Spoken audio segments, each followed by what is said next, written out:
nantinya. Jangan pernah menilai orang dengan sebelah mata, karena masih ada Allah yang bisa merubah hidupnya. Ya.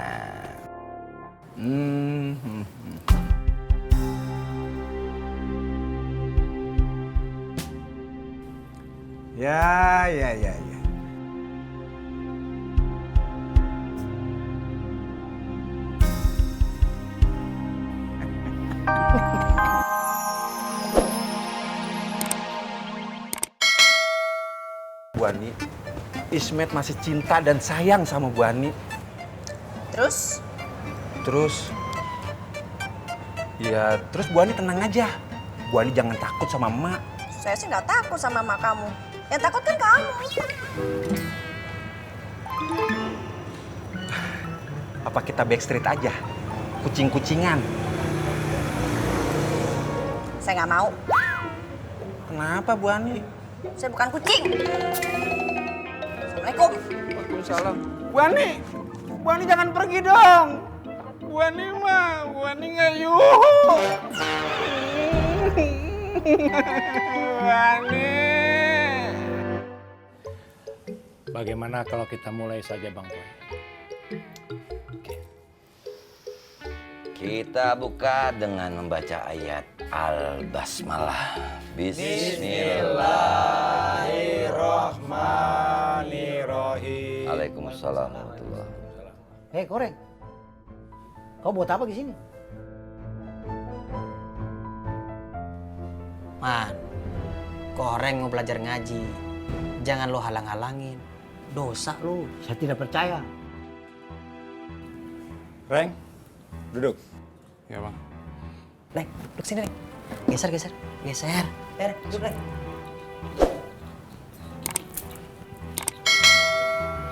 Kalau begitu saya yang keluar. Sukirman.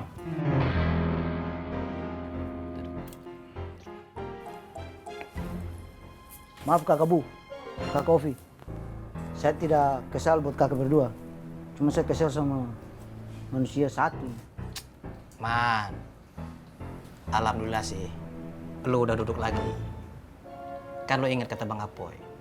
Kalau lo lagi marah sambil berdiri, segeralah duduk. Alhamdulillah, lo udah duduk. Udah tenang kan? Tahu, man. Auzubillahiminasyaitonirrajim.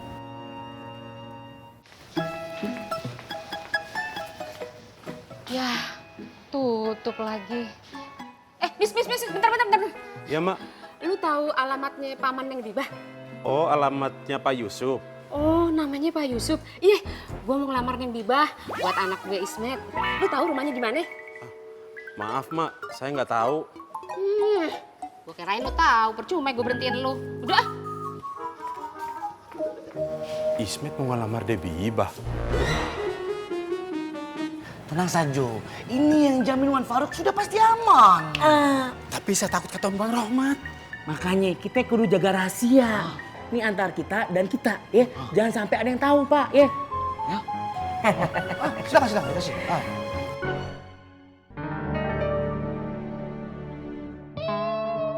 Bang. Apa? Bang Rahmat tuh.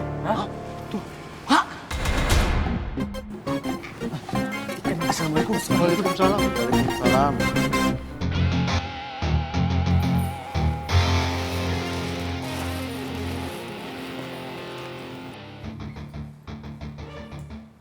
Ada apaan? Nggak ada apa-apa Bang. Nggak ada apa-apa, Bang. Kalau balik, kios tutup yang rapi ya. Iya, Bang.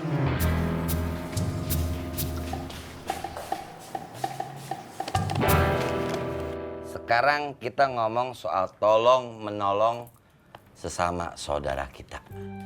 Kagak pakai pilih-pilih, kagak pilih kasih, siapa aja kudu kita tolong. Ini menarik, kadang kita tuh nolong yang baik-baik aja sama kita, yang CS aja sama kita, yang sepaham dan sepakat aja sama kita, padahal gak gitu. Ada kisah Rasulullah di zamannya dan tengah ngobrol sama para sahabat. Apa kata Rasulullah? Unsur akhaka zoliman au mazluman. Rasul ngomong di depan sahabat. Tolonglah saudara kamu, baik yang zolim ataupun yang terzolimi. Apa kata sahabat? Sahabat ngomong, hadza nansuru mazluman, fakaifa nansuru zaliman.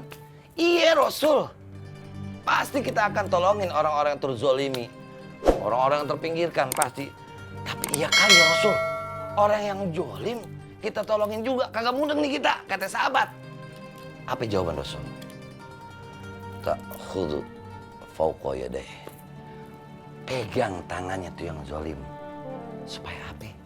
Supaya kagak jolim. Jadi yang jolim dirangkul. Jadi yang kagak bener ditemenin, jangan dijauhin, jangan dimusuhin, tambah jolim dong. Bener gak? Bener, Bang. Itu harus kita mulai. Dan jauhi sifat-sifat yang merugikan orang lain. Gak usah makan temen. Sepanjang masih ada nasi, sepanjang masih ada beras, ya makan tuh nasi, makan tuh beras. Jangan makan teman. Terima kasih Bang Poe nasihatnya. Sama-sama. Sio mama, kakak bu saya mau tanya. Bagaimana dengan orang yang berpura-pura biasa cari aman biar tidak diusir?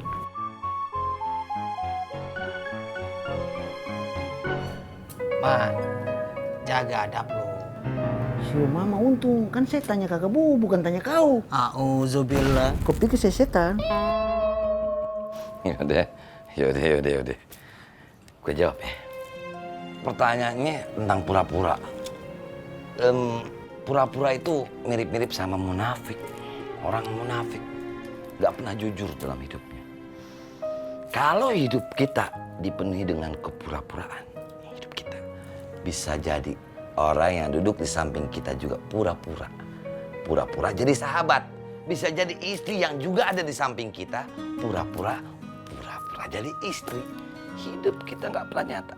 Gua tanya sama lo, kalau orang pura-pura gondrong maka rambutnya Botak. Kalau orang pura-pura botak sebenarnya rambutnya Gondrong. Jujur atau tidak? Enggak. Itu maksudnya.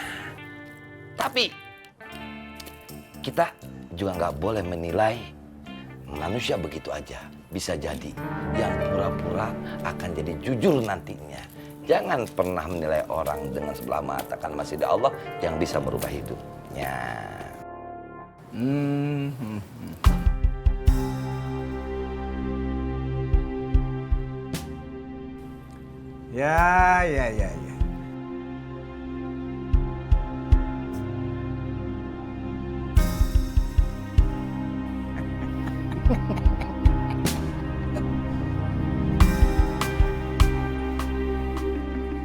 Begini cara kalian memperlakukan pengkhianat kayak dia.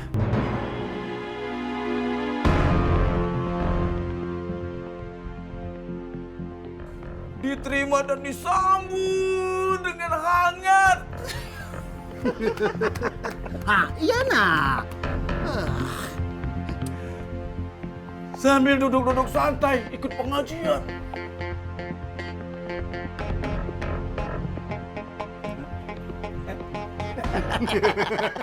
Rom, Kenapa bang?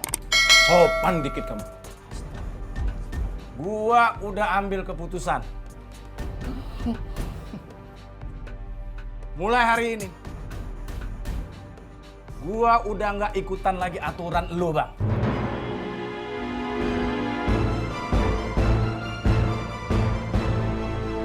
Dan gua bakal bikin aturan gua sendiri. Dan gua dan lo semua jalan masing-masing. Karena lo udah hianatin amanah dari Bang Jali. Betul itu. Jadi buat apa gue ikutan aturan kalian? Hah? Betul. Gak ada gunanya. Gak ada gunanya.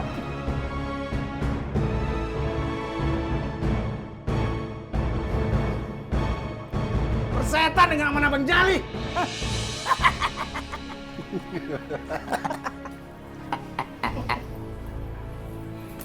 Kalau kita melihat iblis atau merasakan ada iblis yang mengganggu hidup kita ta'awud bareng. A'udzubillahi minasyaitonir